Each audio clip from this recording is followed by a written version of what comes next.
Ustadz Abdul Somad, mutiaranya umat, sang pendakwah yang bergelarkan semangat, yang tak pernah lelah menyebarkan manfaat agar kita semua selalu berpegang syariat. Mantap kan? Saya dulu yang bikin. Alhamdulillah, terima kasih. Bila taufiq wal hidayah. Wassalamualaikum warahmatullahi wabarakatuh. Bismillahirrahmanirrahim. Assalamualaikum warahmatullahi wabarakatuh.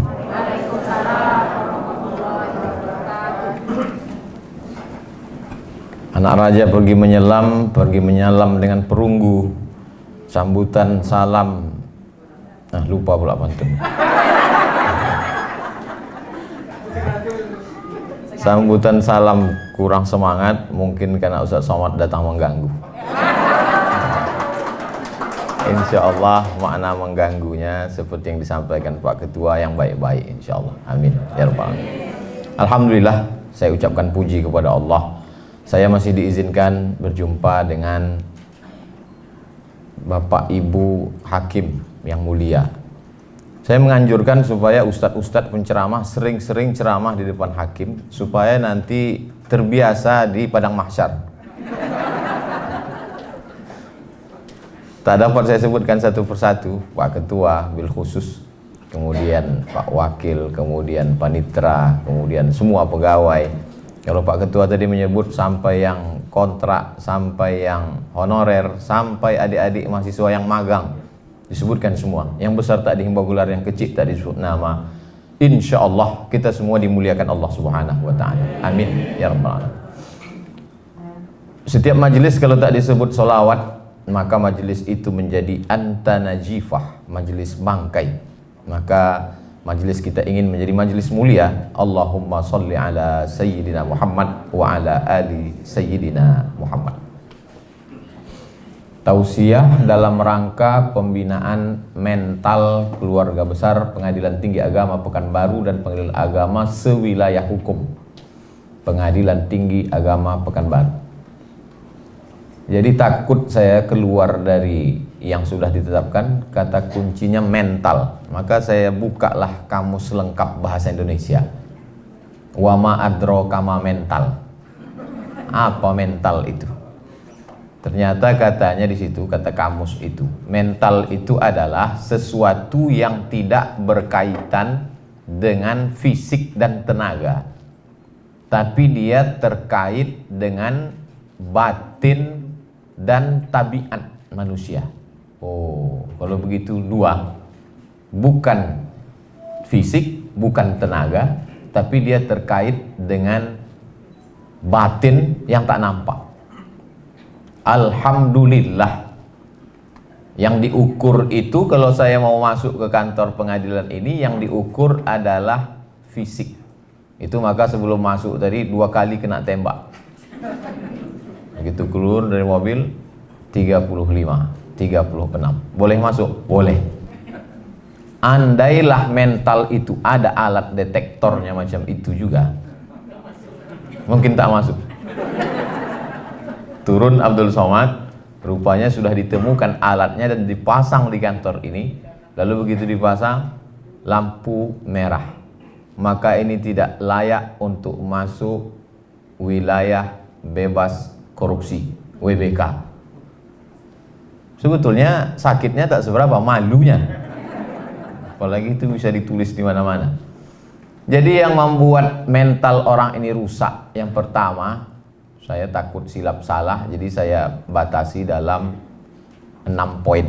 1 poin itu saya bicara 10 menit kali 6, 600 ml. Itu untuk tausiahnya. Setelah itu baru ada tanya jawab. Yang bisa saya jawab, yang tak bisa saya bawa balik pulang. Nanti saya jawab di rumah pakai video. Setelah itu baru di-upload di channel Ustadz Abdul Somad Official. Jangan lupa subscribe dan like and share serta komen. Jadi poin yang pertama yang merusak mental ini adalah mindset. Mind otak, settingan, susunan. Jadi di sini memang sudah disetting, ini laki-laki, ini perempuan, di sini letak kamera, di sini letak pembawa acara, di sini letak Pak Ketua, di sini penceramah. Ini settingan. Nah, ada settingan itu yang rusak dan settingan itu berada di kepala kita. Maka disebut dia dengan mindset. Mind, otak, settingan, susunan otaknya itu salah. Kalau bahasa orang di pasaran, kenapa dia begitu? Melintang otaknya. Sungsang otaknya. Mohon maaf mungkin kasar. Tapi memang begitulah yang terjadi. Mind, otak, settingan, susunannya. Ada juga yang mengartikan mindset ini lain. Mind, otak, setan. Mindset, otak, setan. Kalau bicara dengan dia yang baik-baik 5 menit pertama aja. Masuk ke 6, setan udah mulai bekerja. Na'udzubillah. Jadi mindset itu orang sudah mengkotakkan, menempatkan Abdul Somad sebagai ustadz terkenal. Ini meniru bahasa Pak Ketua tadi, katanya bukan kaleng-kaleng. Jadi karena dia ustadz terkenal, tampil di TV, sudah begitu di mindset jamaah, maka kalau mengundang dia, yang pertama mesti ditanya honornya berapa. Yang kedua, hotel bintang. Yang ketiga, tiket pesawat dia mesti yang bisnis. Yang keempat, mesti itu dan ini. Begitulah sudah mindset di kepala mereka. Sementara mindset yang ada di kepala saya, bahwa saya tamat dari Al-Azhar Mesir. Ketika dulu kami belajar di Mesir, waktu itu sedang krisis. Dolar melambung 20.000 waktu itu. Anak Indonesia mau dipulangkan. Ada orang Mesir baik namanya Muhandis Abdul Salam, peternak ayam yang memberikan bantuan 300 pon sebulan. Lalu kami berkumpullah berjumpa dengan dia. Kami tanya, Muhandis Abdul Salam, kamu banyak sekali menolong kami. Apalah yang kau inginkan dari kami? Apa kata Muhandis Abdul Salam? Tak usah kalian doakan saya. Pulang kalian ke Indonesia, sebarkan Islam ini. Itulah yang ada di mindset kepala saya. Jadi kalau orang tidak paham, dia tanya, ngapain Ustadz masuk ke suku Talang Mama, suku Akit, suku Laut, Anak Dalam, suku Kubu, suku Kubu kemarin saya baru pulang, Kubu dengan Anak Dalam. Kemudian sebelumnya suku Laut, suku Talang Mama, Talang Perigi, Talang Jerinjing, masuk semua. Karena mindset bahwa saya mesti menyampaikan ini. Karena kalau tidak saya akan ditanya di hadapan Allah Subhanahu wa taala. Ini pentingnya mindset kita, karena kalau salah ini luar biasa. Sebagai ustadz, kalau saya posisikan diri saya mesti dilayani orang. Nanti kalau lambat menjemput, marah. Kalau tidak dikasih tiket bisnis, marah. Kalau tidak nanti diletakkan di hotel bintang 5, marah. Karena sudah menempatkan diri. Kalau bahasa orang Melayu, itu mempertinggi tempat jatuh. Jadi ustadz bagaimana membentuk dalam kepala ustadz? Ini tak bisa, karena tak ada alat scan-nya. Maka saya ceritakan. Saya memposisikan diri sebagai pelayan agama. Pelayan Tuhan. Menyebarkan agama Allah. Makanya saya pergi kemana-mana, tak pernah saya tanya itu. Beberapa panitia menanya, ini nanti pesawatnya apa, tiketnya bagaimana. Saya bilang, saya kalau ada mobil kalian menjemput di Pekanbaru, saya datang. Datang tak dijemput, balik tak diantar. Tapi saya bukan jelangkung. Jadi begitulah menurut saya pentingnya mindset ini. Karena kalau sudah kita posisikan diri kita salah berpikir akan membuat salah bicara. Salah bicara akan membuat salah bertindak. Itu sudah sepaket yang 3 itu. Kenapa dia salah bertindak? Karena salah bicara. Kenapa salah bicara? Karena salah berpikir. Kalau Bapak Ibu memposisikan diri mesti dilayani orang, sulit. Tapi kalau sampai pada level sudah kami ini lulus sebagai PNS untuk melayani, maka saya yakin dan percaya predikat tertinggi WBBM itu secepatnya diperoleh insya Allah. Karena ujungnya melayani. Melayani. WBBM itu ujungnya melayani. Untuk saat ini M-nya itu baru sebatas merah aja dulu. Dasi merah dan jilbab merah.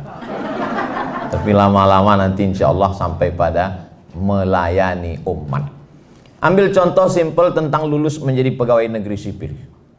Yang satu menganggap lulusnya dia sebagai PNS itu adalah amanah, tanggung jawab. Kalau dia pegawai Pemprov, salah dia sekali, berarti dia akan dihisap di akhirat, dituntut oleh 6,7 juta penduduk Riau. Kalau dia pegawai Kota Pekanbaru, salah dia, berarti amal dia akan diambil, dihisap, dihitung oleh penduduk Pekanbaru 1,2 juta orang. Itu kalau pikiran dia sebagai pelayan. Tapi kalau dia menganggap lulus ini adalah sebagai hadiah, maka setelah hadiah inilah kesempatan untuk mengambil keuntungan, maka sesungguhnya sudah salah berpikir. Efek dari salah berpikir akan salah bicara, efek dari salah berpikir akan salah bertindak. Jadi memang mindset ini betul-betul diluruskan, dan itulah yang selalu diulang-ulang dalam khutbah Jumat, dalam tausiah, bahwa kita ini adalah hamba Allah, bukan hamba harta, bukan hamba kuasa, bukan hamba apa-apa, tapi kita memang betul-betul memposisikan diri ini adalah sebagai amanah yang diberikan Allah Subhanahu wa ta'ala. Kalau ada dua anak lajang mau meminang anak gadis, cantik jelita, rupawan, bangsawan, berdarah biru, ketika fit and proper test ditanya, kamu bisnis pak, kamu PNS, kira-kira ibu sebagai ibu yang melahirkan anak gadis tadi milih PNS atau yang tak PNS? Diam tuh dalam hadisnya as-sukutu alamatur ridho, diam tanda setuju. Orang akan milih PNS karena PNS ada jaminan, PNS ada kesejahteraan, PNS ada masa depan. Jadi menjadi PNS satu sisi adalah hadiah prestasi, tapi di sisi lain juga adalah tanggung jawab di hadapan Allah SWT. Saya yakin dan percaya Pengadilan Tinggi Agama Pekanbaru mendapatkan wilayah bebas korupsi itu adalah karena mindsetnya yang sudah lurus tadi, insya Allah. Amin. Tapi lurus pagi bisa bengkok siang. Itulah makanya kita selalu diajarkan untuk istiqomah, karena godaannya yang luar biasa. Itu poin yang pertama. Berarti sudah habis 10 menit. Sekarang masuk poin yang kedua. Yang membuat orang itu menjadi rusak mentalnya adalah dia menggantungkan diri kepada benda. Kalau saya naik mobil ini, saya akan dihormati orang. Kalau saya naik ojek, maka saya tidak dihormati orang. Tergantung kepada benda. Kalau saya pakai sepatu merek ini, saya dihormati orang. Kalau saya pakai baju seharga ini, saya akan dimuliakan orang. Ketergantungan kepada benda ini bahaya. Inilah yang disebut dengan materialism. Benda itu materi. Orang yang menggantungkan diri kepada benda, materialism. Perempuan yang selalu memandang benda, harta, disebut dengan perempuan matre. Karena yang dilihatnya benda saja. Hari ini yang terjadi Bapak Ibu. Cobalah lihat orang akan melihat dia naik apa. Termasuk kalau kita bertamu ke rumah orang. Kalau kita naik sedan mahal, keluar cappuccino. Tapi kalau naik ojek, air putih. Saya alhamdulillah ke Pengadilan Tinggi ini teh manis. Nah, itu berarti agak tinggi sedikit. Itu standar manusia itu memang melihat benda tadi. Maka banyak orang sekarang tergantung kepada benda. Merek handphonenya, segala macam. Ustaz Somad ngomong aja ceramah, jangan tergantung kepada benda. Tapi handphone dia mahal juga. Handphone saya apa adanya, udah retak pun ujung-ujungnya. Jadi jangan pernah menggantungkan kepada benda, karena efeknya itu akan luar biasa sekali. Ada pemegang kunci Baitul Maqdis Palestina, dipegang oleh orang Yahudi. Dia mau menyerahkan kunci Palestina ini kepada khalifah. Waktu itu khalifahnya Umar bin Khattab. aku mau menyerahkan kunci Baitul Maqdis nih. Tapi dengan syarat Umar bin Khattab itu mesti datang mengambil kemari. Ya, kata umat Islam, Umar akan datang ke Palestina dari kota Al-Madinah Al-Munawwarah. Bayangan si Yahudi tadi, Umar bin Khattab itu akan datang dengan baju jubah sutra yang besar, megah, mewah, kereta kencana, pengawal sejauh mata memandang. Maka dia siap-siap udah megang kunci. Mana Umar bin Khattab yang katanya gagah perkasa, hebat, penguasa semesta itu? Mana dia? Tiba-tiba dari kejauhan nampaklah seekor keledai. Keledai itu lebih kecil dari kuda, lebih besar dari, lebih kecil keledai. Lalu kemudian lebih besar dari kambing, lebih kecil dari kuda. Umar bin Khattab naik keledai ganti-gantian dengan hamba sahayanya berdua. Kadang-kadang Umar di atas, hamba sahayanya di bawah. Kalau capek, hambanya di atas, Umar di bawah. Pas mau masuk ke pintu Palestina, kebetulan waktu itu jamnya jatah Umar di bawah, hambanya di atas. Sampai ke situ bertanyalah pendeta Yahudi tadi, mana Umar bin Khattab itu antara kalian berdua? Inilah dia Umar bin Khattab. Terkejut dia, agama apa yang mengajarkan orang tidak menggantungkan diri kepada benda? Kalau kita dihormati orang karena mobil kita, nanti mobil itu dijual, kita tak dihormatinya lagi. Kalau kita dihormati orang karena pena kita harganya 10 juta, hilang pena itu 2 hari 2 malam kita menangis. Kalau kita dimuliakan orang karena benda jam tangan kita, ketika jam itu tak lagi melekat, inilah yang membuat orang banyak kena penyakit PPS, Post Power Syndrome. Dulu ketika benda itu masih melekat di tangan, dimuliakan orang, disanjung orang. Tapi ketika tidak, Ustadz sendiri bagaimana mengantisipasi diri Ustadz supaya tidak terikat dengan benda-benda itu? Yang pertama, bahwa kita mesti sadar lahir ke dunia ini tidak membawa benda. Saya mohon maaf tidak mau mendikte Bapak Ibu, hanya sekedar bertanya, yang lahir bawa jam dinding ada? Akhrajakum min butuni ummahatikum la ta'lamuna syai'a. Kau keluar dari perut ibumu, kau tak bawa apa-apa, kau tak punya apa-apa. Allah tak mengatakan la tahmiluna syai'a, tapi Allah mengatakan la ta'lamuna syai'a. Kau tak tahu apa-apa. Jangankan benda, pengetahuan yang di dalam pun tak ada di bawah. Jangankan pengetahuan tentang hukum pernikahan, kompilasi hukum Islam Indonesia, nama pun tak tahu. Saya ini Abdul Somad kan karena dikasih. Yang lahir sudah bawa plakat nama. Tak ada. Nama kita pun dikasih orang. Betapa sombongnya kita dengan benda-benda yang melekat pada diri kita hari ini. Tapi Ustaz Somad kami tengok pakai baju mahal, dikasih orang. Pergi ke Yogyakarta, singgah ke toko batik kami, Pak Ustaz, boleh kata saya. Pakai Pak Ustaz, pakai. Setelah dipakai difotonya, rupanya untuk baliho.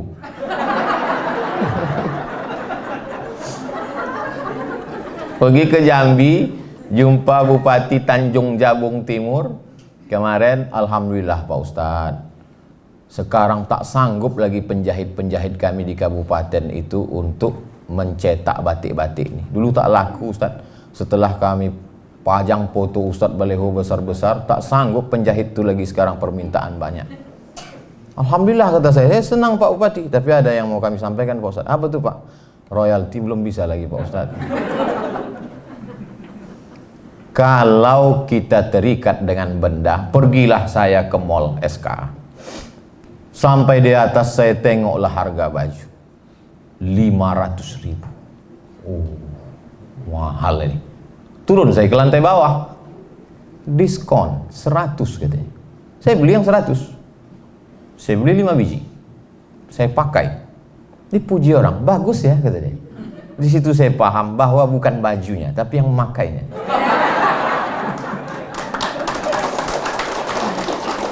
Jadi kalau adalah budget Bapak Ibu 500.000, beli sajalah baju yang 100, yang 400 itu belikanlah 8 sak semen. Itu lebih bermakna. Dan andai baju itu hilang, dicuri orang di jemuran, kita tak terlalu bersedih. Ustadz, baju Ustadz hilang. Alah 100.000. Kami sangka 500. Kalian aja baik sangka. Husnuzon. Keterikatan kepada benda-benda ini luar biasa Bapak Ibu. Saya terus terang di depan ibu-ibu kalau cerita gelang dengan cincin, takut saya ibu tersinggung. Tapi karena kita udah lama kenal, saya yakin tak tersinggung. Saya udah bolak-balik ke kantor nih. Adalah jamaah kita, kata dia gini, Ustadz, kakak kami itu waktu meninggal, cincin, gelang, subang, rantai, antingnya 1 cuci tangan. Kenapa? Karena dia menggantungkan dirinya pada benda. Kalau benda itu dia pakai, PD-nya naik. Kalau benda itu dia pakai, pergi dia undangan, mendongak dia. Tapi kalau benda itu tak ada, dia macam anak ayam kena minyak lampu. Kalau pernah Bapak Ibu menengok anak ayam. Lalu saya tanya, kemana? Mana sekarang ibu tuh? Meninggal Pak Ustaz. Allah maafirlah warhamha wa'afiha wa'afanha. Di manalah gelang, cincin, rantainya itu sekarang? Habis dibawa lakinya Pak Ustaz.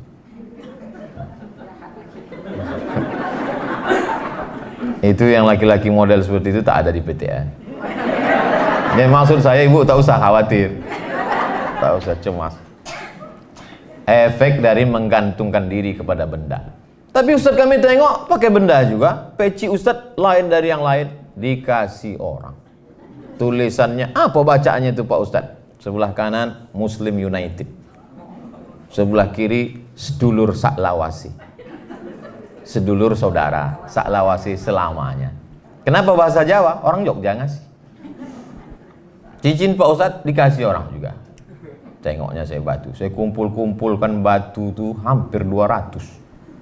Takut pula saya jadi penyembah batu.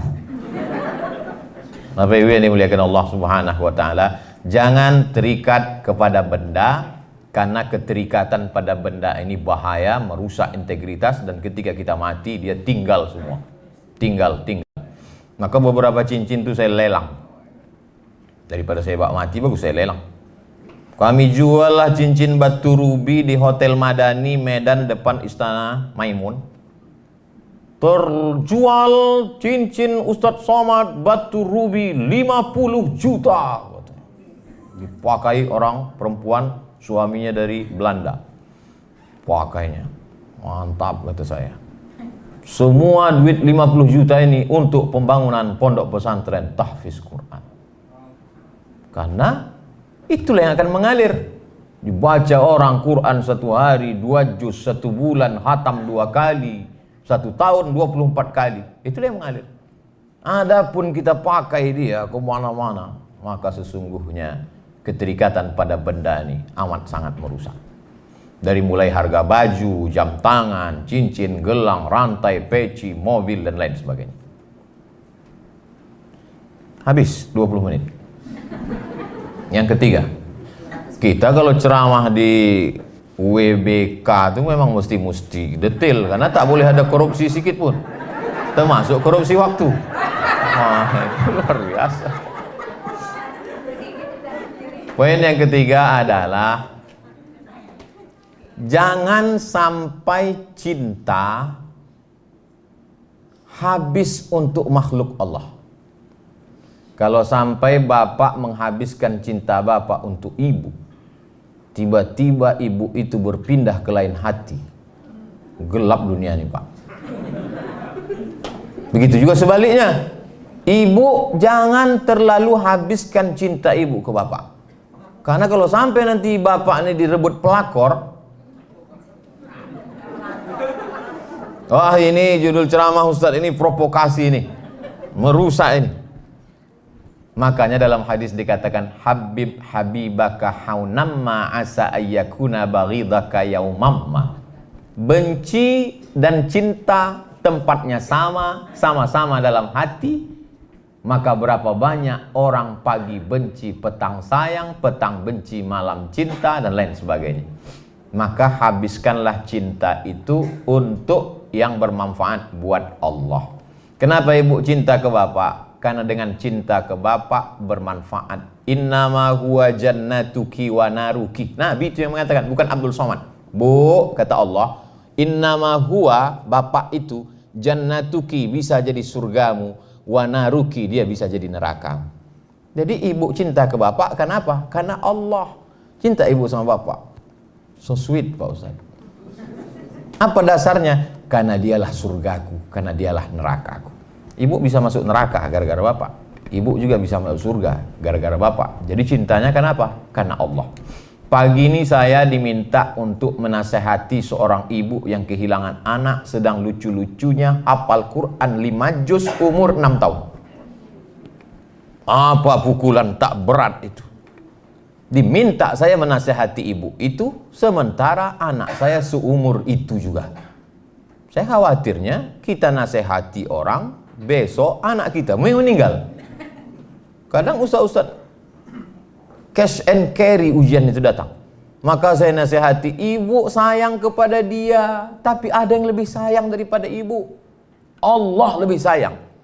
Ibu sayang kepada dia, tapi sayang ibu hanya di depan mata. Ketika dia pergi sayang ibu. Allah tak pernah luput kasih sayangnya dengan dia. Allah sudah menuliskan bahwa dia meninggal khamsin alfasanah qabla an yakhluqas samawati wal ardh. Sebelum Allah menciptakan langit dan bumi 50.000 tahun sebelumnya, hadis sahih Muslim, Allah sudah menetapkan bahwa dia meninggal. Ibu sabar, maka ada amal yang lebih besar daripada jihad mati fisabilillah. Ada amal yang lebih hebat daripada membangun masjid. Ada amal yang lebih dahsyat daripada tawaf, sa'i dan umrah. Amal ini tidak perlu keluar duit, tak perlu keluar keringat, tak perlu keluar tenaga. Diam saja. Apa nama amalnya? Sabar. Makanya banyak juga bapak yang memakai ini. Mama, mau masuk surga? Mau pak? Sabar menghadapi papa. Ada amal yang luar biasa, tidak keluar duit, tak keluar darah, tak keluar tenaga, tak keluar keringat, hanya duduk saja. Sabar menerima ketetapan Allah Subhanahu wa ta'ala. Jadi memang cinta kepada anak itu yang membuat orang rusak integritas.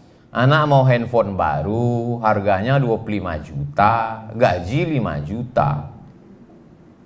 Istri pergi undangan, pulang dari undangan mata berkunang-kunang, gelap-gelap pandangan. Makan kambing tadi tidak, sop kambing tidak, gulai kambing tidak. Kenapa begini? Nampak tadi di tempat undangan tuh orang gelangnya besar betul.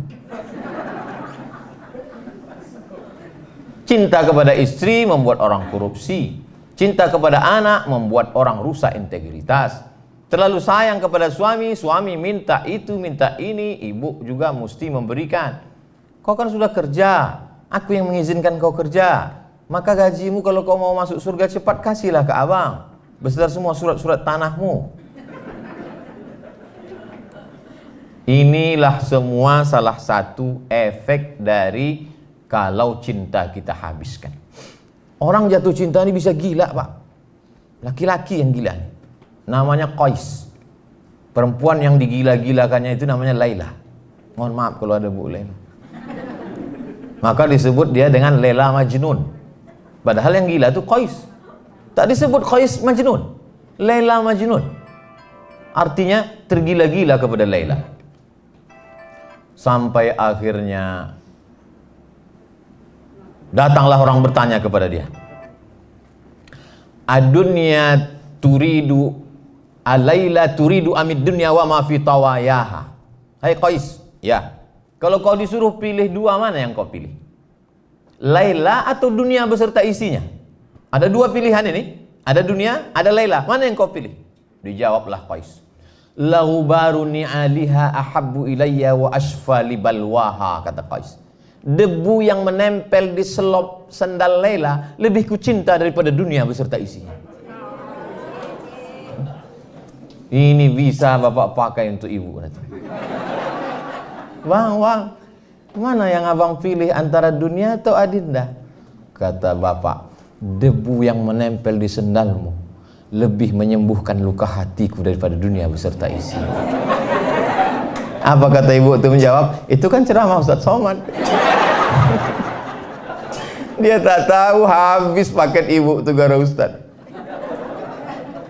Bapak Ibu yang dimuliakan Allah Subhanahu wa ta'ala.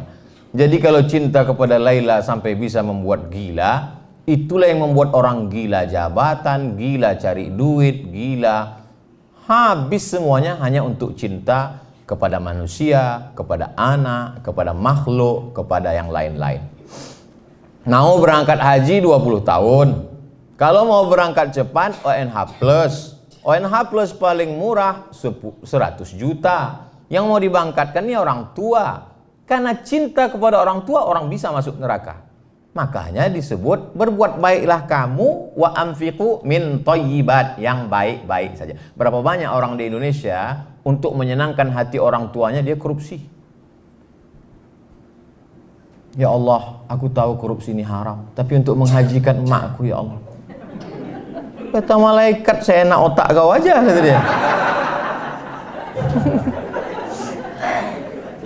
Makanya dalam hadis itu udah dikunci, innallaha thayyibun, Allah tuh maha suci, la yaqbalu illa thayyiban. Dia tidak menerima kecuali yang suci-suci saja. Yang tak suci tak diterima Allah.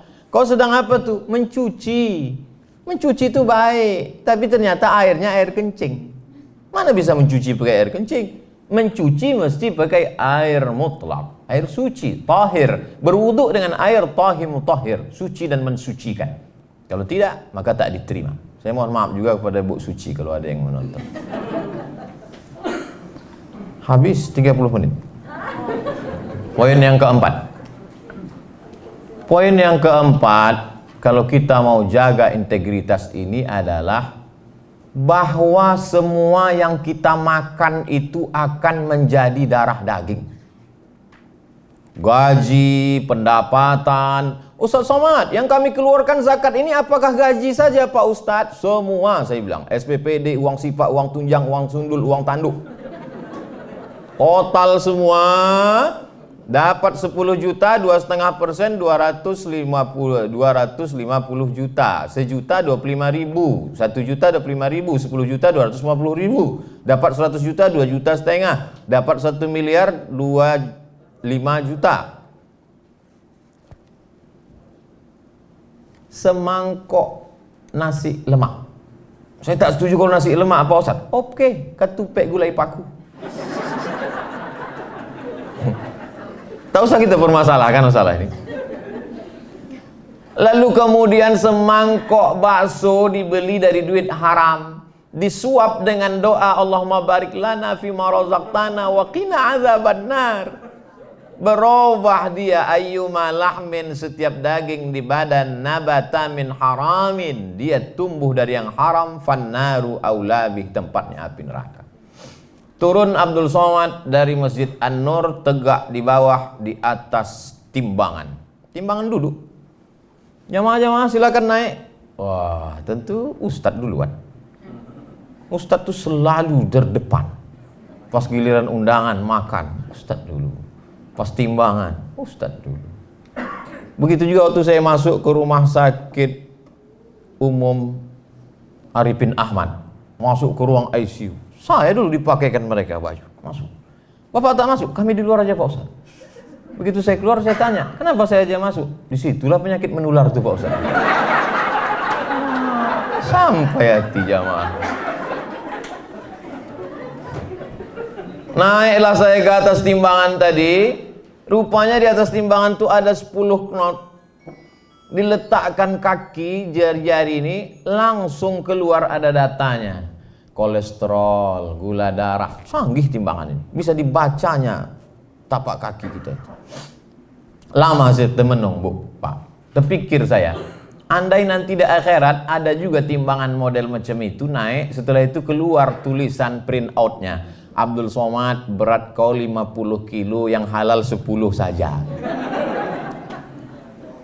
Padahal selama ini doa kita, Rabbana atina fid dunya hasanah wa fil akhirati hasanah wa qina azabannar. Saya kadang cerita tentang neraka ini banyak orang tersinggung. Alah, cerita-cerita neraka macam dia dijamin tak masuk neraka aja. Kita kan berharap. Tapi saya yakin di PTA ini tak ada tersinggung karena di sini memang sudah wilayah bebas korupsi. Cuman masalahnya acara ini kan ditonton webinar seluruh Indonesia. Di daerah-daerah kalian yang di luar sana belum jamin ini. Kalau kita raba pipi kita tak sakit, berarti tak ada jerawatnya. Yang sakit itu cuman yang punya jerawat dan yang berbisul aja. Jadi kalau ada orang balik dia ke rumah, aku tersinggung dengan ceramah Ustaz tadi. Berarti kau berjerawat bisul. Yang dibahasnya 4 tuh aja. Selingkuh, narkoba, korupsi, emosi. Apa timpan 4 tuh ada pada dirimu? Kalau tak ada tak akan tersinggung kita. Itu maka ibu-ibu di PTA Pekanbaru ini senyum-senyum aja. Kenapa? Mereka bersih. Tak ada itu dalam diri dia. Yang tak senyum saya tak tahu, orang pakai masker. Apa yang dimuliakan Allah Subhanahu wa taala. Jadi selalulah itu kita pikirkan bahwa ini duit haram. Ceramahlah saya. Pas ceramah, Ustadz ini ungkapan terima kasih kata dia. Ya kata saya. Biasa orang-orang kasihnya koper, begitu dibuka ditengok isinya kapal selam. Dari Palembang, tempe kapal selam. Buka mata, minum cukup. Saya tengok, paling-paling ini kerupuk, kadang kerupuk. Tapi sekali ini lain. Saya buka, saya tengok, duit. Berdebar saya. Mau diambil. Tak masuk akal, masa ceramah 1 jam duitnya sebanyak itu. Mau tak diambil, mubazir. Mubazir ini. Tapi terpikir saya, lu ambil, ku belikan ke beras, makan haram anakku. Datang setan berbisik, belikan aja ke mobil. Akhirnya serahkan ke masjid untuk pembangunan masjid. Habis, tak ada. Makanya saya pribadi tak ada. Aku bayangan orang, coba tengok situ tulis, oh Ustadz Somad, ada Ustadz rumah orang dari emas dindingnya. Tidak. Kenapa? Karena saya selalu berpikir bahwa kalau saya mati nanti, dan memang saya yang meletakkan almarhumah emak ini ke liang lahat, saya langsung. Saya letakkan ke liang lahat, saya ambil tanah bulat-bulat itu letak ke tengkuknya.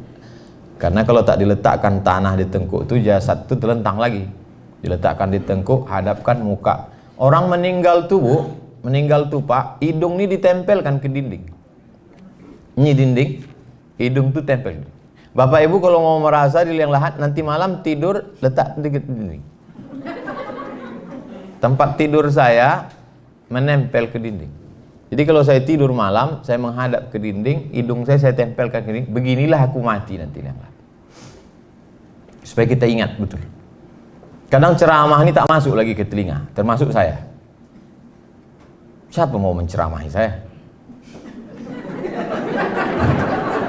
Sengaja saya pakai topi, pet, pakai baju kaos, datang saya mau mendengarkan ceramah. Kita ini tak boleh hanya menceramahi orang, kita mesti dengar ceramah. Supaya tahu kita rasanya diceramahi orang.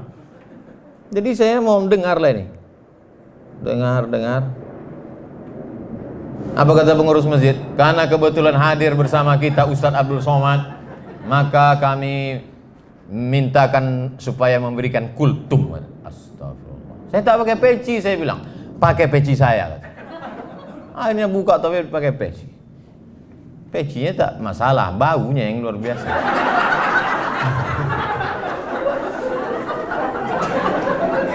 Jadi saya, yang menasehati saya itu adalah, itulah. Makanya saya usahakan dalam sebulan itu paling tidak sekali mengantar jenazah ke kubur. Karena itu lagi yang bisa menasehati. Orang di rumah makan tuh Bu, Pak, banyak yang tak selera makan. Kenapa? Itu tiap hari dia tengok. Tanyalah orang rumah makan. Begitu juga dengan desainer-desainer pakaian, pemakeup artis-artis tuh, yang tiap hari jumpa perempuan. Banyak yang tak berselera lagi menengok perempuan. Iya. Begitu juga bahayanya orang yang berkecimpung di dunia agama ini. Sehingga nasihat itu bagi dia cuek aja, tak masuk lagi. Termasuklah orang di pengadilan tinggi agama. Tapi yang belum dapat WBK. Kalau udah dapat itu udah luar biasa. Saya kalau yang live langsung di sini ini tak perlu saya khawatirkan. Yang khawatirkan yang webinar nih lah. Bapak Ibu yang dimuliakan Allah Subhanahu wa taala. Jadi memang selalulah kita pikirkan makanan kita ini. Atib mat'amak takun mustajabad da'wah. Jaga makananmu karena itulah sebab-sebab doamu dikabulkan atau tak dikabulkan Allah Subhanahu wa taala. Habis 40. Masuk 50. Apa yang Ustaz tengok dari tadi? Jam. Kalau untuk bahan ceramah, insya Allah saya tak ada tulisan lagi. Itu aja udah tiap hari saya ceramah. Masuk yang kelima, poin kelima. Nasiyatin kadhibatin khati'ah. Nasiyatin ubun-ubun, kadhibatin pembohong, khati'ah pelaku dosa. Padahal yang berdosa itu kan tangan. Kenapa pula kata dia ubun-ubun? Ternyata yang memerintahkan tangan untuk tanda tangan adalah otak depan. Maka kalau kurang asupan oksigen yang dibawa oleh darah naik ke otak, orang bisa kena stroke ringan. Itu makanya sujud kita itu mesti lama. Allahu Akbar. Subhana rabbiyal a'la wa bihamdihi. Subhana rabbiyal a'la. Sampai darah itu turun. Ini banyak orang kadang sholat darah itu baru sampai tengkuk udah tegak lagi. Kata darah itu apanya maksud kau ini? Serius tak sembahyang nih?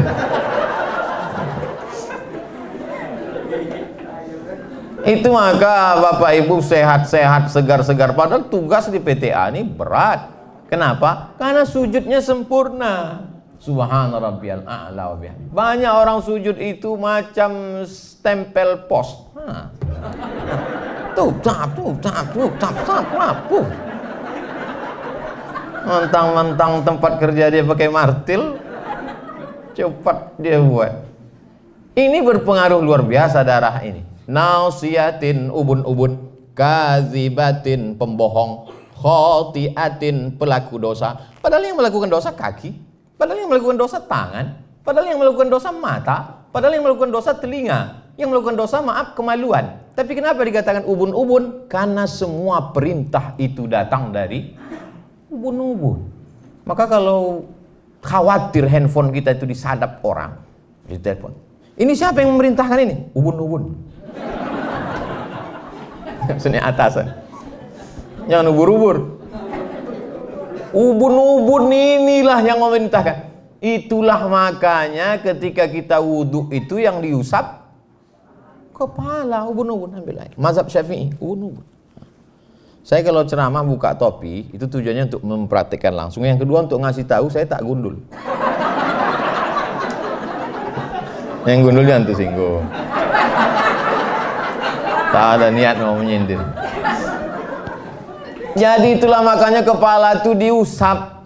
Dan ternyata kata pakar otak, saya pernah didudukkan satu majelis dengan pakar otak. Kalau saya pakar di bidang otak-otak.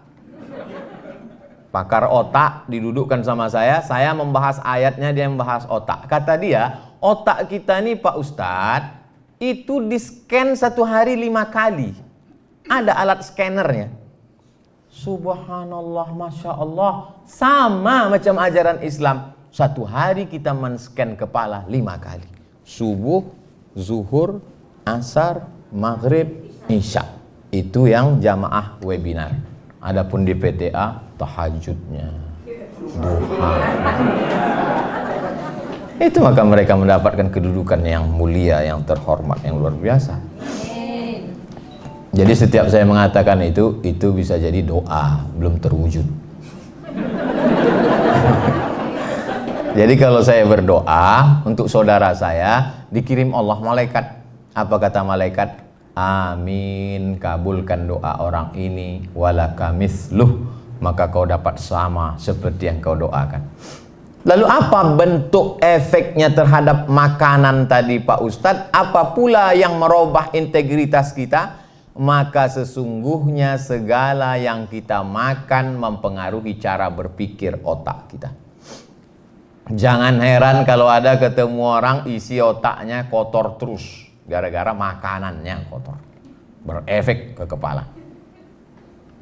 Makanya saya kalau diajak orang makan, itu saya tengok-tengok dulu orangnya. Saya tengok.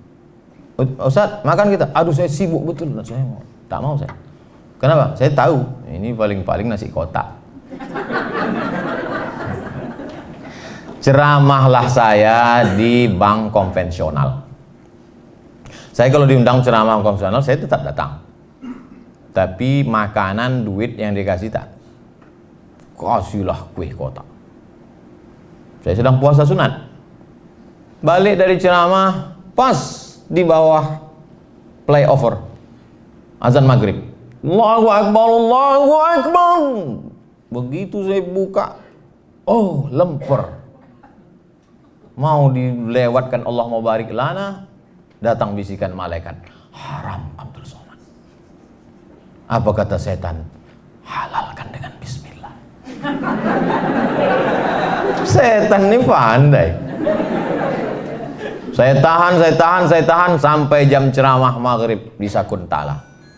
Ceramah maghrib Sakuntala, bla bla bla bla, buka puasa pakai air putih, Allahumma barik lana fima razaqtana wa qina azabannar sampai Isya.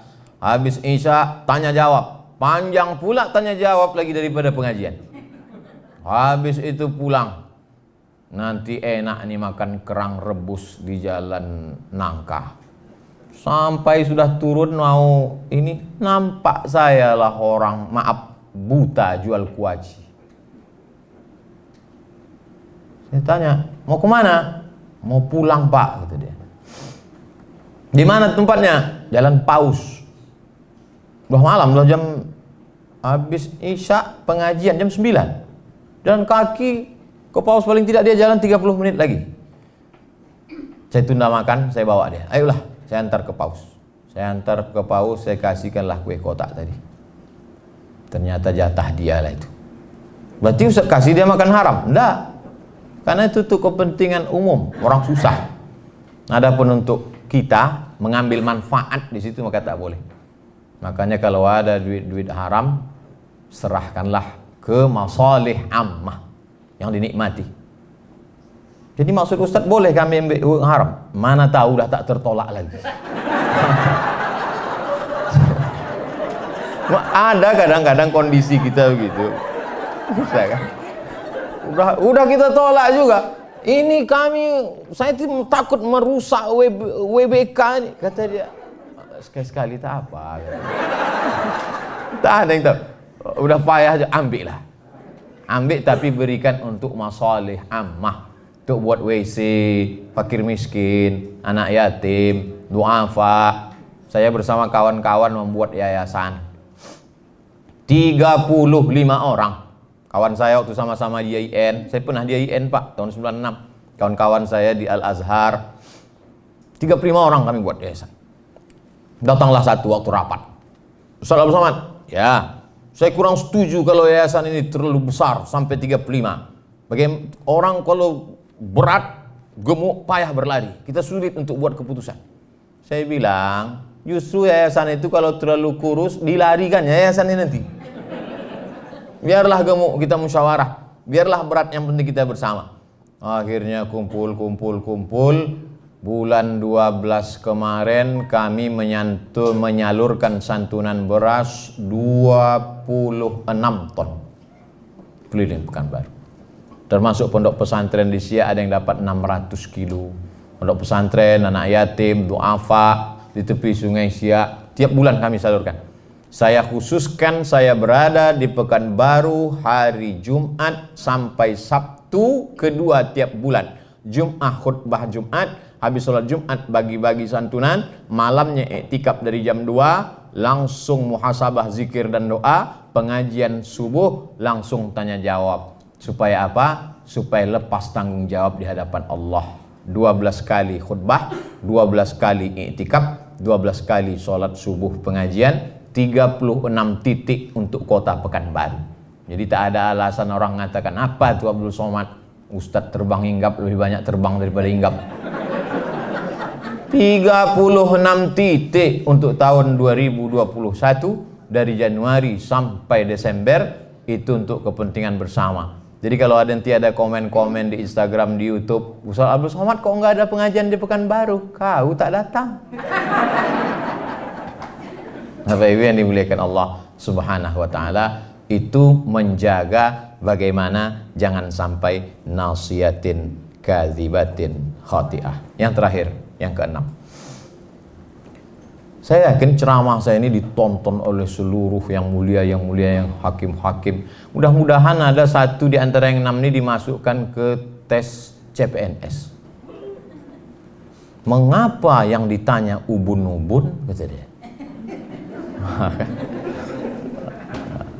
Yang terakhir adalah kita bisa menjaga integritas kita kalau ada orang lain yang membantu kita. Tak bisa sendiri. Makanya Nabi Muhammad SAW itu ada yang tua Abu Bakar, ada yang muda Umar, ada yang remaja Ali, ada yang orang kaya Utsman, ada yang perempuan Asma, membawakan makanan ke atas ketika mau hijrah. Mesti ada orang lain. Rabbi shrah li sadri, lapangkan dadaku, wa yassir li amri, mudahkan urusanku, wahlul 'uqdatam min lisani, lancarkan bicaraku, lidahku supaya jangan patah-patah, supaya aku ngomong itu sampai ke hati orang. Waj'al li waziran min ahli, kasih aku penolong. Nabi Musa ini, Nabi Musa aja minta penolong, mesti ada kawan menolong. Kasih aku penolong. Siapa itu? Haruna akhi, Harun saudaraku, katanya. Jadi Bapak Ibu di kantor ini udah tak perlu lagi, karena udah ada ya doa Nabi Musa. Harun akhi. Betul. Masuk saya ke ruangan Pak Dr. Harun SHMH, saya tengok piagam penghargaan dari Menpan. Kalau orang dihargai oleh institusinya sendiri dari atasannya biasa. Tapi kalau kementerian pendayagunaan aparatur negara dari semua dinas, institusi, lembaga negara diberikannya itu kan prestasi luar biasa. Kenapa tak ada yang bertepuk tangan? Islam itu ada namanya punishment, ada hukuman. Tapi Islam juga ada yang namanya reward. Itu ajaran Islam. Walladzina amanu wa 'amilus shalihati ulaika ashabul jannah. Walladzina kafaru wa kadzdzabu biayatina ulaika ashabun nar. Dan orang yang istiqomah, konsisten, ada lagi rewardnya yang luar biasa. Alladzina qalu rabbuna Allah, orang yang berkata Rabbku Allah, tsumastaqamu, istiqomah dia, konsisten dia, tidak jatuh dia, justru naik ke atas dari WBK menjadi WBBM, maka Allah berikan tempat yang paling tinggi. Idza sa'altumullaha fas'aluhul firdaus. Kalau kau minta berdoa kepada Allah, mintalah surga yang paling tinggi, surga jannatul. Sama macam kita jualan barang, berapa kita tawarkan harga? 100. Ditawar Allah 90, kita masih untung. Maka minta surga itu minta firdaus. Ini kadang ada orang doa, ya Allah masukkan aku surga, kaki 5-nya pun jadilah. Sedikit lagi itu ke neraka. Kita minta yang tertinggi itu, tapi syaratnya tentu istiqomah. Dan kita bisa istiqomah kalau berjamaah. Itu 3 itu mesti sepaket. Hijrah, setelah hijrah istiqomah, setelah istiqomah husnul khatimah. Kenapa orang tidak husnul khatimah? Karena tidak berjamaah. Kenapa orang tidak berjamaah? Kenapa orang tidak istiqomah? Karena tidak berjamaah dan tidak hijrah. Maka saya selalu ada sahabat UAS, sahabat-sahabat saya. Saya kelola ini sahabat-sahabat ini. Ke UIN IAIN waktu itu namanya IAIN Pekanbaru, UIN IAIN Suska. 96 saya masuk, tak selesai, setahun kuliah pindah ke Mesir. Kelola. Di Mesir pulang ada angkatan. Kelola. Aliyah juga begitu. Kelas 3 Aliyah Nurul Falah Air Molek Indragiri Hulu Riau. Ada alumni. Maka saya masuk di alumni ini. Kelas 3 di Nurul Falah Air Molek. Kelas 2 di Muallimin Al-Wasliyah. Kelas 1 di Pesantren Darul Arafah. Sekarang 3 sekolah ini mengakui saya alumninya. Tahun lalu saya ceramah bulan Februari di UKM, University Kebangsaan Malaysia. Diundang saya ceramah. Saya waktu itu cemas juga di situ. Karena dulu saya sempat di UKM itu 2 semester. Dan seingat saya, harga satu semester Rp1.800. Saya baru bayar setengah. Jangan-jangan nih diundang nih mau mereka tagih. Di depan profesor-profesor, datanglah seorang profesor mengatakan, ada definisi baru tentang alumni, katanya. Alumni, gitu. Bahwa sesiapa sahaja yang belajar selama 4 hari, pokoknya saya masuk lah, maka dia sudah dianggap alumni. Dan Ustadz Abdul Somad merupakan salah seorang daripada alumni UKM. Tepuk tangan semua. Saya lah yang paling bahagia waktu itu. Bersahabat. Jadi kalau saya datang di mana-mana tuh saya menganggap sahabat. Begitu juga dengan saya ceramah di sini bersama sahabat. Kalau ceramah yang betul-betul orasi dengan orang lain kan tak begini bunyinya. Tentu kita jaga wibawa kita kan. Karena ini kan macam ngobrol aja, macam cerita. Singgahlah saya ke rumah seorang ibu tua. Umurnya hampir 80, profesor doktor. Saya selalu dengar ceramah Ustadz, saya senang, saya amalkan, dan lain saya senang. Terus cerita. Kemudian anaknya mengatakan, ceramah itu ada 3 Ustadz Somad.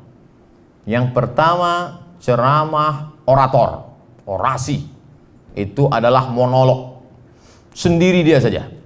Yang kedua adalah ceramah yang model drama. Dihafal teksnya, lalu dia seperti orang di atas pentas sedang berdrama.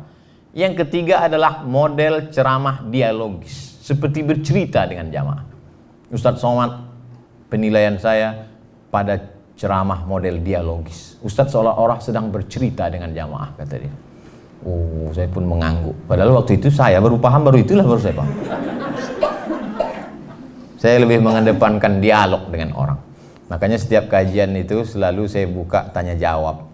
Supaya apa? Supaya ada 2 arah. Tapi beda menegur jamaah dengan menegur ustadz. Kalau ustadz menegur jamaah depan orang banyak. Tapi kalau jamaah menegur ustadz tak bisa. Dia mesti 4 mata. Ustadz, ada yang mau saya sampaikan. Apa itu? Ada foto yang mau saya tunjukkan. Mana dia? Ini. Oh, tahu ustadz salahnya di mana? Iya, peci saya miring. Ternyata peci kita miring pun kita tak tahu kalau tidak dikasih tahu orang. Saya selalu mengalami itu, maka selalu saya luruskan. Peci kita yang di luar kepala kita miring pun kadang kita tak tahu. Apalagi yang ada di isi kepala kita miring. Orang lain yang meluruskan. Maka saya berterima kasih sekali kalau ada kawan-kawan mengingatkan. Kadang-kadang dari ujung-ujung dia kasih tahu. Oh, berarti waktu udah habis. Ya, kadang batu dia kadang. Tadi jam saya mulai 10.25, sekarang 11.21. Kita kalau ceramah di WBK itu per detik itu kita itu. Oh, nah hisapnya itu halus. Maka saya tadi sampai kemari jam 9:30. Acara jam 10:30 sudah datang. Saya dulu waktu mau baru pulang, Bu, Pak, pulang dari Mesir. Dulu kami ketika belajar di Maroko, tempat saya belajar namanya Darul Hadis. Itu kalau kita jalan di belakang dosen, duluan dosen itu masuk kelas, dikuncinya. Yang di belakang dia tak boleh masuk. Maka begitu pulang saya jadi dosen di UIN, saya terapkan itu. Masuk saya kunci. Saya aja sendiri di dalam.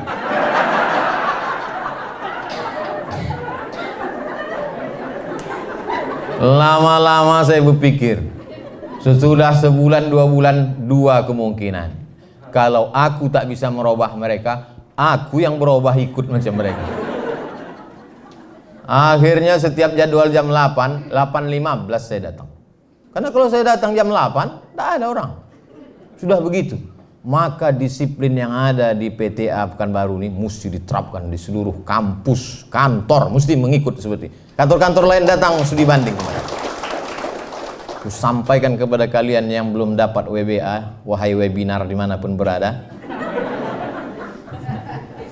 Maka datang kemari bagaimana supaya bisa dapat. Tapi yang sudah WBK tadi pula, jangan sampai hanya puas sampai di WBK, mesti ada peningkatan. Kalau masalah prestasi kita mesti lihat. Kalau dalam masalah ibadah kita mesti lihat ke atas. Tapi kalau masalah dunia, berapa banyak orang naik mobil mewah harga 2 miliar mengeluh, kata dia Tuhan tidak adil. Kenapa? Karena kepalanya melihat ke atas temannya yang naik pesawat pribadi.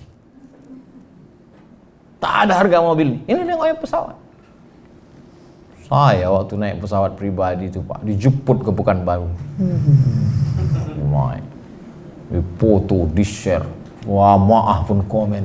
Hebat ya, kata dia. Wah, dia tak tahu awak naik sampan ke Talang Mawar. Begitulah kalau kita ini selalu mendongak ke atas. Tapi kalau memandang ke bawah, datang syukur kita.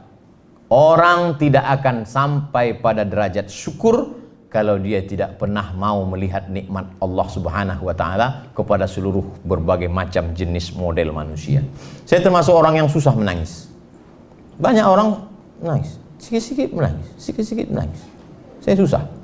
Makanya pernah saya disuruh membimbing i'tikaf. I'tikaf itu kan mesti menangis malam. Udah saya muhasabah, ya Allah, begitu banyak, tak ada menangis.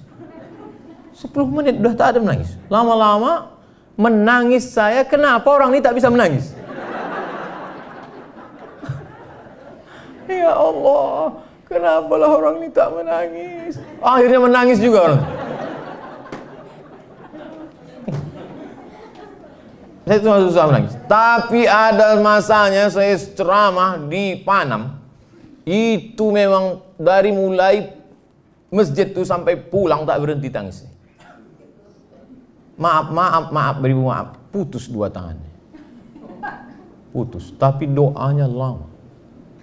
Pas di depan saya dia sholat. Hancur hati saya menengok. Kenapa tangan dia putus tapi doanya panjang? Tanganku lengkap, berdoa di bahkan tak berdoa lagi. Kanan kiri pur ke kantin.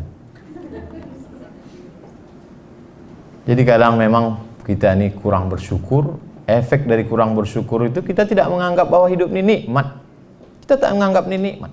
Makanya kalau ada jamaah mengatakan, Ustaz enggak capek naik pesawat ke Surabaya, habis itu ke Jakarta, habis itu ke Medan, habis itu ke Makassar. Selalu tuh banyak jamaah yang komen gitu, Ustaz enggak capek? Dalam hati saya, kan cuma duduk di pesawat. Dulu ke Pasir Pangarayan 4 jam.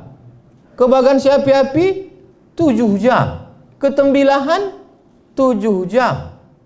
Belum lagi jembatannya. Cuman tak saya sebutkan itu. Kalau saya biar nampak bergaya sedikit kan. Jadi apa yang dilihat orang suatu kesulitan itu belum ada apa-apanya dibandingkan perjuangan kita dulu. Saya selalu mengingat-ingat itu. Saya selalu mengenang-enang itu supaya saya bersyukur kepada Allah. Saya tulis itu. Ada buku diary yang selalu saya baca. Saya tulis. 2009 sampai ke Pekanbaru, pembagian jadwal ceramah. Asar jam 4 ku survei tempatnya. Masuk jalan Garuda Sakti, ujung belok kiri, habis aspal, jalan tanah, lampu 5 watt. Nah disitulah jadwal.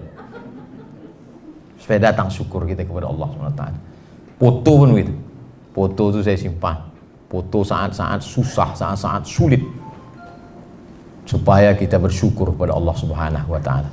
Saya hari ini sedang berhadapan dengan orang-orang yang punya masa lalu, yang sehari ini diangkat Allah derajatnya dan dia menjadi orang-orang yang bersyukur. Dengan bersyukur itulah Allah akan menambah nikmat iman Islam kita. Kita menjadi istiqomah dan mati dalam keadaan husnul khatimah. 11.27, korupsi 2 menit. Masya Allah. Saya kembalikan ke moderator, MC, host. Kalau ada pertanyaan saya jawab. Kalau tak ada pertanyaan kita berdoa. Falyatafaddal mashkura. Assalamualaikum warahmatullahi wabarakatuh. Waalaikumsalam warahmatullahi wabarakatuh. Allah bersama keluarga dan sahabat sekalian yang saya cintai, suatu anugerah yang luar biasa ini dapat bertemu langsung dengan Pak Ustaz Somad. Saya tidak spesifik menanyakan materi menentu, insya Allah akan kita coba pedomani dalam perjalanan ke depan. Sedang dalam konteks yang makro nih Pak, di dunia dakwah, betapa banyak mubalik-mubalik kita berguguran dalam tanda kutip oleh kena pola-pola dakwah yang terlalu frontal. Di sinilah letak kekhususannya Ustaz Abdus Somad, tegas, keras, tapi tidak kasar. Nah, bagaimana kira-kira ke depan sehingga banyak kader-kader potensial layu sebelum kembang, padahal menciptakan orang sekelas itu lama waktunya. Kita sedih sekali. Nah, termasuk juga fenomena terakhir ini, ustaz-ustaz kita seperti yang disampaikan Pak Ketua ini jadi target. Kita kurang cerdas, kadang-kadang kurang lihai. Padahal Rasulullah itu kan di samping berakidah juga bersiasat.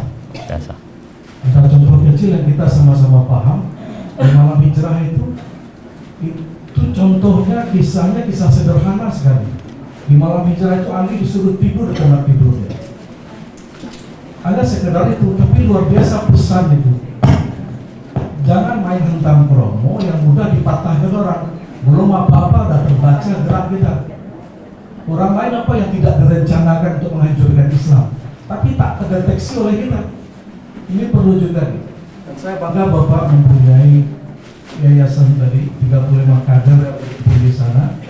Mudah-mudahan Bapak bagilah tipsnya bagaimana dakwah kita ke depan lebih nyaman, aman, bersahabat, humanis, tapi tegas dan keras, tidak kasar gitu.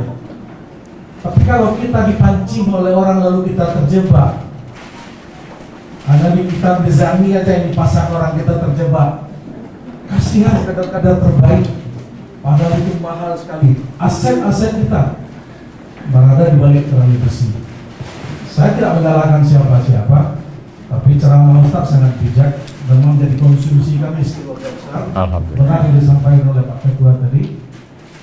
Kami butuh, karena di sini juga banyak dai ini. Jangan terjebak dengan pancingan orang, lalu kadang-kadang layu sebelum rumah. Terima kasih Ustaz, cuma itu dan kami doakan warga PTA dan seluruh jajarannya. Mudah-mudahan Pak Ustaz Abdus Somad segera melaksanakan sunnah Rasul berikutnya.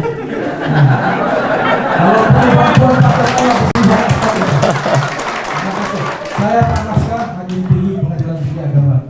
Kalau kita dari Papua, saya dari Papua ada jumpa juga. Alhamdulillah. Assalamualaikum warahmatullahi wabarakatuh. Saya sudah mempersiapkan jawaban untuk yang pertama tadi, tapi karena penutupnya itu hilang hilang bahan tuh jadinya. Daripada ayam namun di sini juga ada. Masya Allah, doa orang-orang soleh dikabulkan Allah SWT. Kita ketika sedang berada di alam medsos itu, kita keluar dari alam nyata. Bapak Ibu mau tak mau, suka tak suka, coba rasakan dengan perasaan ketika masuk ke dalam alam Instagram, komen di YouTube, di Facebook, itu seolah-olah kita sedang berada di dalam alam yang tersendiri. Tapi ketika handphone kita matikan, kita kembali ke alam sadar kita. Jadi banyak kita yang terpicu, terpukau, tersihir dengan medsos, lalu kemudian keluarlah sumpah serapah antah berantahnya, dan jejak digital amat sangat kejam. Memang saya selamat itu karena pertolongan Allah, karena doa-doa orang-orang soleh, doa-doa termasuk Bapak Ibu, pemimpin-pemimpin yang adil. Tapi juga tidak terlepas dari ikhtiar kita sebagai Ahlus Sunnah wal Jamaah. Di antaranya saya tidak pernah menyebut nama, tidak pernah menyebut partai, hanya menyebut sifat, hanya menyebut tabiat. Itu maka sulit orang untuk tapi saya tak mau takbur, bisa jadi nanti keceplosan terlepas pula kan. Tapi salah satu usaha. Jadi insya Allah dai-dai muda kita ada di IKMI itu Pak, IKMI Pekanbaru 600 ustadznya.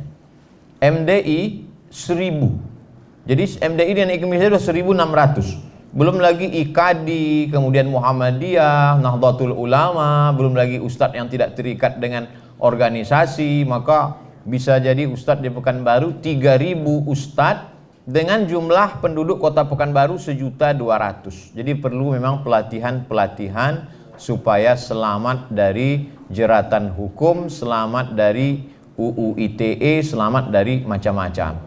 Tapi yang paling jelas kalau kita ambil sejarah Nabi Muhammad SAW, ketika tahun ke-6 Hijrah, Nabi pergi dari kota Madinah menuju Makkah. Waktu itu Abu Jahal, Abu Lahab masih berkuasa, Abu Sufyan. Lalu kemudian ketika Nabi akan masuk, mereka tidak kasih masuk. Berhentilah mereka di sebuah tempat namanya Hudaybiyah, 22 km dari pusat kota Makkah. Dibuatlah sebuah perjanjian tahun ke-6 yang dikenal dengan Sulhul Hudaybiyah, perjanjian Hudaybiyah. Lalu kemudian di situ ada tanda tangan Muhammad Rasulullah. Apa kata orang kafir musyrik? Kalau engkau Rasulullah, tak mungkin kami melawan engkau. Lalu kata Nabi kepada Ali, hai Ali, buang Rasulullah itu, ganti dengan Abdullah. Muhammad anak Abdullah, Muhammad adalah hamba Allah. Artinya apa? Ada strategi yang dijalankan oleh Nabi SAW. Tidak hantam kromo, bantai saja. Apa kata pesan Syekh Muhammad Al-Ghazali? Jangan memandang musuh dengan mata yang rabun. Sekarang banyak pejuang-pejuang matanya rabun. Kalau engkau melihat singa menampakkan giginya, jangan kau sangka dia sedang tersenyum. Itu bukan hadis, dapat saya di grup WhatsApp. Jadi memang mesti berhati-hati, antisipasi, mesti ada mengingat nasihat orang. Dan saya kalau ketemu dengan ulama, dengan kiai, dengan tuan guru, apa masukan-masukan untuk saya?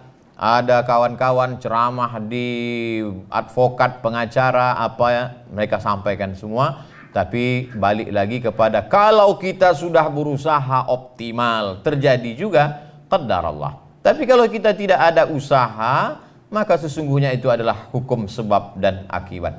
Jadi pertanyaan Bapak sekaligus juga sebagai pengingat untuk saya, supaya kita menjalani ini, intinya hidup ini tidak pernah ada selesai as-sira' bainal haqqi wal batil, antara hak dan batil. Itu sudah sunnatullah. Ada Kabil, ada Habil, ada Musa, ada Fir'aun, ada Ibrahim, ada Namrus, ada Nabi Muhammad SAW, ada Abu Jahal, Abu Lahab. Bapak Ibu, kalau kebetulan ada teman yang kira-kira selalu mengganggu, katakan begitu. Aku sabar menghadapi engkau, karena memang sudah begitu dari dulu. Ada Kabil, ada Habil, ada Musa, ada Fir'aun, ada Namrus, ada Ibrahim, ada Nabi, ada Abu Lahab, ada aku, dan ada kau. Terima kasih, jazakumullah khairan.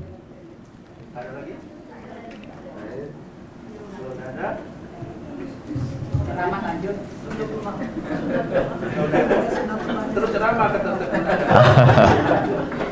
Masya Allah, tabarak. ada. Dari nama aja. Dari mananya? Bismillahirrahmanirrahim. Assalamualaikum warahmatullahi wabarakatuh. Waalaikumsalam warahmatullahi wabarakatuh. Terima kasih Pak Ustaz atas apa yang sudah disampaikan. Saya ada tadi tentang itu tidak boleh terikat dengan benda, termasuk dengan pakaian, termasuk dengan semuanya. Tapi saya ada menghafal, tapi ini saya kurang hafal apakah hadis atau maaf. Iya.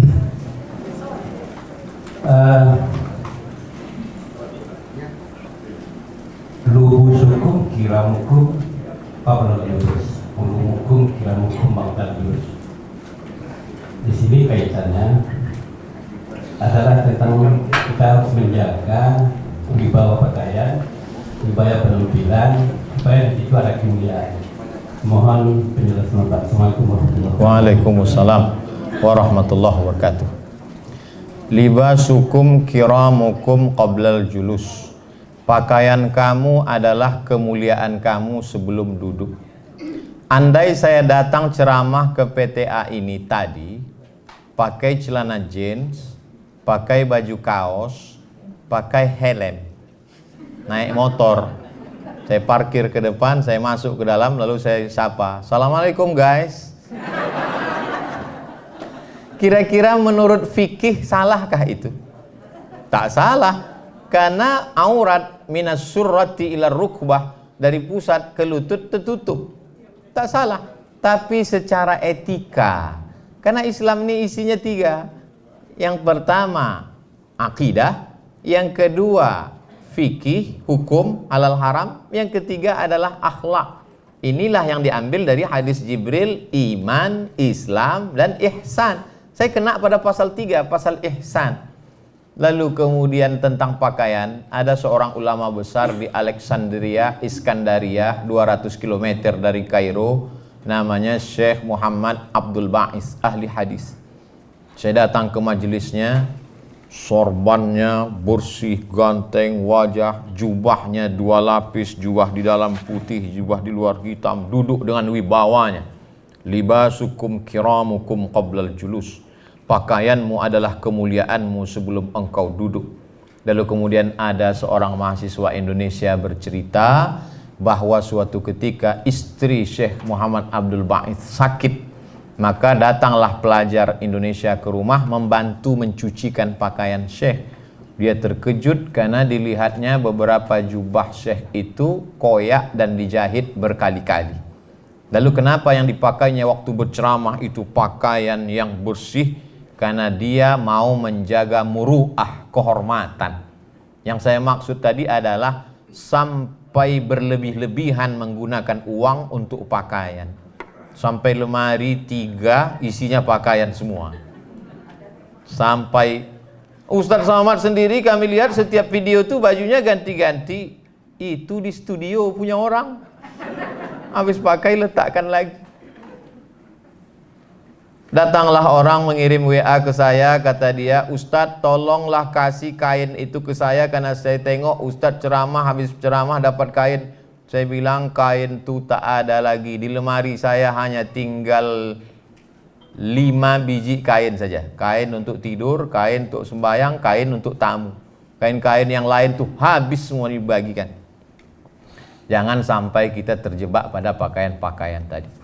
Tapi bapak-bapak, ibu-ibu, bukan berarti besok semuanya pakai pakaian lusuh kemari. Ini Ustadz Somad memang betul-betul mengganggu ini, kata Pak Ketua. Jadi pertanyaan tadi luar biasa untuk menjelaskan lagi kepada kita pemilahan. Jangan ketika dikatakan jangan mubazir lalu kemudian tidak makan. Kul, makanlah. Washrab, minumlah. Walbas, berpakaianlah. Min ghairi sarafin, tak berlebihan. Wala makhilatin, bukan untuk sombong. Coba kita analisa yang 3 ini. Kul, makanlah. Bagaimana makan tidak sombong? Sekarang ada orang makan sombong. Makan dia di rumah makan yang 1 porsinya 2 juta dan tidak dimakan. Hanya ditengok, dihirup saja. Udah. Hanya untuk style, gaya.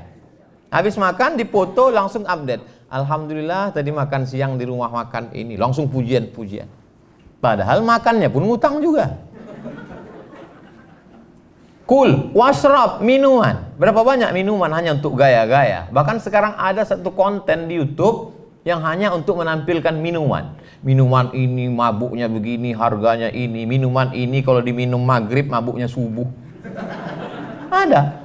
Kalau dulu televisi Pak, Bu, kita dikhawatirkan dulu waktu anak-anak, awas TV. Jangan lupa TV masih dikontrol KPI, Komisi Penyiaran.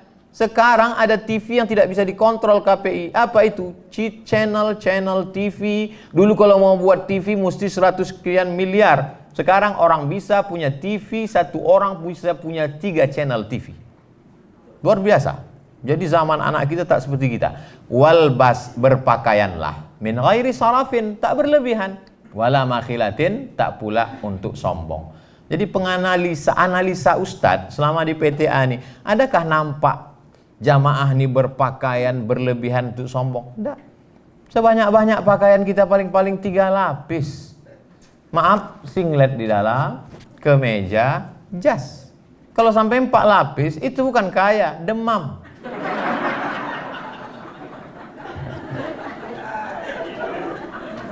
Ketika Bapak berpakaian bersih, rapi, maka sesungguhnya Bapak bukan sedang menjaga diri Bapak, tapi Bapak sedang menjaga korps, menjaga PTA, menjaga wibawa.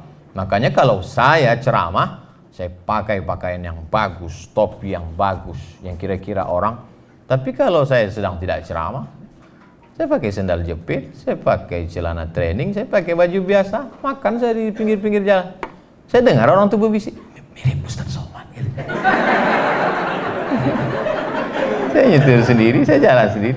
Karena saat itu saya sedang tidak membawa ayat, saya tidak sedang menjaga wibawa saya. Karena yang saya jaga ini bukan Abdul Somadnya, yang saya jaga ini bahwa saya membawa isi ceramah saya itu. Nah, jadi kalau bisa kita pahami itu, maka kita berpakaian tetap sama macam ibu. Oke, jilbab merah sehingga semua menengok merah mata orang. Semangat. Pakai das, pakai jas. Wallahu a'lam bishawab. Libasukum kiramukum qablal julus adalah kata-kata hikmah. Baik disampaikan, tapi tak kita nisbatkan ke Nabi sallallahu alaihi wasallam. Wallahu a'lam bishawab. Ini Pak Ustadz yang saya tanyakan, sebagai seorang istri yang bekerja setiap hari, apakah wajib mencium tangan suami setiap pergi kerja?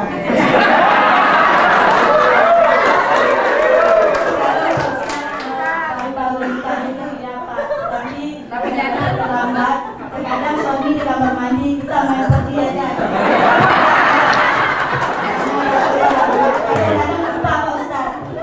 Masya Allah.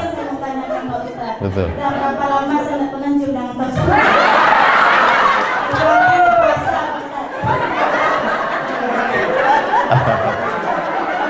Masya Allah. Kalau kami terlambat kantor, kami kan dipotong ya.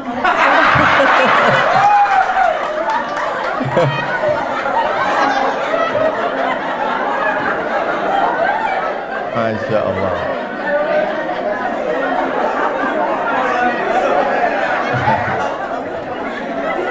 Masya Allah. Pertanyaan dari Ibu Wirdatul Jannah. Wirdah, wardah artinya bunga mawar. Jannah itu surga. Bunga mawarnya surga. Jadi laki-laki di Pekanbaru ini yang belum masuk surga tapi sudah dapat bunga mawar surga, suami ibu. Jadi kalau kita lihat ayat yang dibacakan disuruh kuah baca, wa'ashiruhunna bil ma'ruf. Tidak disebut wa'ashiruhunna bil hasan, wa'ashiruhunna bit tayyib, wa'ashiruhunna bil khair. Tapi disebutnya wa'ashiruhunna bil ma'ruf. Ma'ruf diambil dari kata urf. Urf artinya tradisi. Bagaimana menghormati orang menurut tradisi di daerah itu, begitulah. Jadi saya ceramah di Kalimantan, turun dari airport dikasih mereka golok panjang. Saya tak tanya, saya pegang aja, saya tak tanya. Masa kita profesor bertanya kan? Nampak betul bodoh kita kan? Saya pegang aja. Lalu di depan tuh ada dua orang membawa tebu hitam. Lalu dia kasih tahu, Ustadz, potong tebu ini sekali mesti putus. Kecil lah, kita banyak menebas di Riau. Saya potong.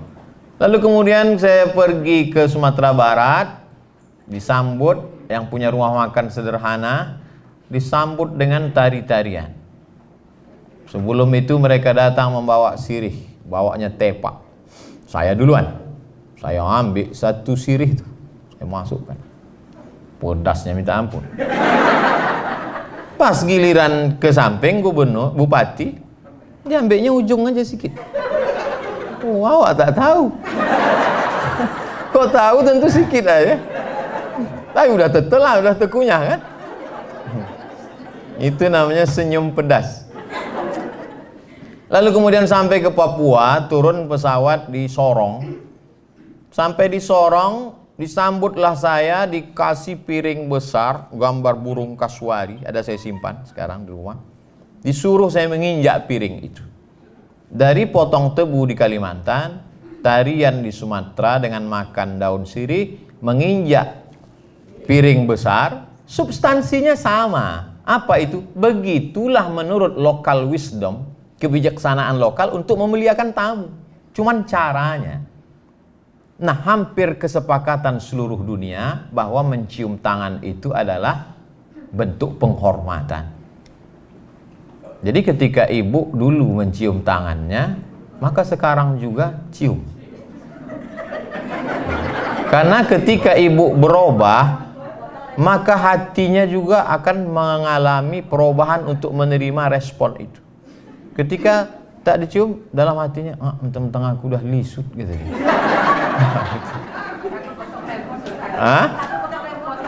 Kan cium tangan tak mesti udah mandi. Walaupun abang tuh belum mandi, cium aja lah tangan dia. Bang, aku belum berangkat dulu. Ini tentang masalah cium tangan. Hampir sepakat semua suku di Indonesia bahwa mencium tangan itu adalah salah satu bentuk kemuliaan. Tak boleh mencium tangan orang karena jabatannya. Adapun mencium tangan karena kemuliaannya, karena ilmunya. Suami dicium karena dia pemimpin. Ar-rijalu qawwamuna 'alan nisa. Dia pemimpin. Ulama begitu juga. Lalu kemudian tentang masalah sarapan. Saya tak mau ceramah ini dibenturkan dengan remon. Nah, kalau kita berangkat kerja jam setengah, masuk wajib jam 7. Setengah 8. Jam 8. Oh, tak ada alasan untuk tak masak sarapan. Azan subuh di Pekanbaru jam 5 lewat sekian. Habis itu dia bisa masak, bisa sarapan. Lalu kemudian tak ada alasan ketika lambat. Kenapa lambat? Memuliakan suami, ceramah Abdul Somad. Saya juga yang kena. Saya tak mau dijadikan landasan. Banyak ibu-ibu yang mendengar ceramah saya, dijadikannya ceramah saya sebagai landasan atas segala kesilapan kekeliruan dia. Dan banyak pula laki-laki kalau jumpa sama saya, dia foto, dia simpan 10 foto. Ketika suaminya, istrinya bertanya, abang di mana? Sama Ustaz Somad. Kita belajar agama adalah mencari kebenaran, bukan menjadikan agama sebagai pembenaran terhadap kekeliruan kita. Sehingga agama itu kita jadikan sebagai stempel legalisir. Salah kita dua. Pertama, kita salah. Yang kedua, kita membenarkan kesalahan kita. Ala hadhihin niyah, untuk niat yang baik-baik. Wa kulli niyatin salihah. Al-Fatihah. A'udzu billahi minasy syaithanir rajim. Bismillahirrahmanirrahim. Alhamdulillahi rabbil alamin arrahmanir rahim maliki yaumiddin iyyaka na'budu wa iyyaka nasta'in. Ihdinas siratal mustaqim siratal ladzina an'amta 'alaihim ghairil maghdubi 'alaihim waladdallin. Amin. Allahumma salli ala Sayyidina Muhammad wa ala ali Sayyidina Muhammad. Allahumma inna natawassalu ilaika bisirril Fatihah. Kami mohon kepada Engkau ya Allah dengan kemuliaan surat Al-Fatihah, dengan kemuliaan Nabi Muhammad SAW, antaqdi hajatina, tunaikan segala hajat-hajat kami ya Allah. Wa tuzassir umurana, mudahkan segala urusan kami ya Allah. Umurad dunya wal akhirah, urusan dunia maupun urusan akhirat. Allah mahfazna an kulli su' wa syar, jaga diri kami, hati kami, pikiran kami dari segala perbuatan maksiat. Ya muqallibal qulub, Engkau yang membolak-balikkan hati. Sabbit qulubana, kokohkan hati kami ala dinik, dalam agamamu, wa ala ta'atik, dalam ketaatan kepadamu. Allahumma dzakkirna minhu ma nasina, ketika hati kami lalai, maka ingatkanlah dengan menzikir mengingatmu ya Allah. Rabbana hablana minas salihin, jadikan anak kami anak-anak yang soleh dan solehah. Wahfazhum min kulli su' wa syar, jaga anak-anak kami dari segala perbuatan maksiat. Allahumma ja'al hadzal balada baladan aminan mutmainnan ya'tihi rizquhu min kulli makan. Jadikan negara kesatuan Republik Indonesia negeri yang aman, damai, terbuka pintu rezeki dari segala penjuru. Allahumma dafa'anil ghala wal waba wal fahsya wal riba wal zina wal munkar. Selamatkan negeri ini dari malapetaka, bencana, riba, zina, narkoba, bil khusus wabah COVID-19 ini ya Allah. Pemimpin-pemimpin kami, tawil umurahum, berkahi usianya, sahih ajsadahum, sehatkan badannya, wafiqhum lima tuhibbuhu wa tardah, tanamkan dalam hati mereka ridhamu, sehingga mereka beramal hanya mencari ridhamu semata ya Allah. Allahumma akrimna wa la tuhinna, muliakan kami dengan iman dan Islam, jangan hinakan kami dengan kekafiran dan kemunafikan. Rabbana taqabbal minna innaka antas samiul alim. Terima amal kami hari ini sehingga dapat kami bawa sebagai bekal menghadapmu nanti ya Allah. Allahumma khtim lana bi husnil khatimah wa la takhtim alaina bi su'il khatimah. Allahumma ja'al akhira kalamina inda intihai ajalina. Akhir kalam kami ketika ajal kami sampai, jadikanlah yang terakhir kami ucapkan la ilaha illallah Muhammadur Rasulullah sallallahu alaihi wasallam. Rabbana atina fid dunya hasanah wa fil akhirati hasanah wa qina adzabannar. Wa sallallahu ala sayyidina wa maulana wa syafi'ina wa dzukhrina Muhammad wa ala alihi wa sahbihi wasallam. Walhamdulillahi rabbil alamin. Selama lebih kurang 1 jam setengah 90 menit kita bersama, banyaklah tutur kata saya tak berkenan di hati, menyinggung perasaan Bapak Ibu, Pak Ketua, Pak Wakil beserta seluruh yang hadir. Saya Abdul Somad, hamba Allah yang fakir, banyak silap salah, memohon maaf. Menangkap ikan puyuh di Bukit Selasih, thank you dan terima kasih. Assalamualaikum warahmatullahi wabarakatuh.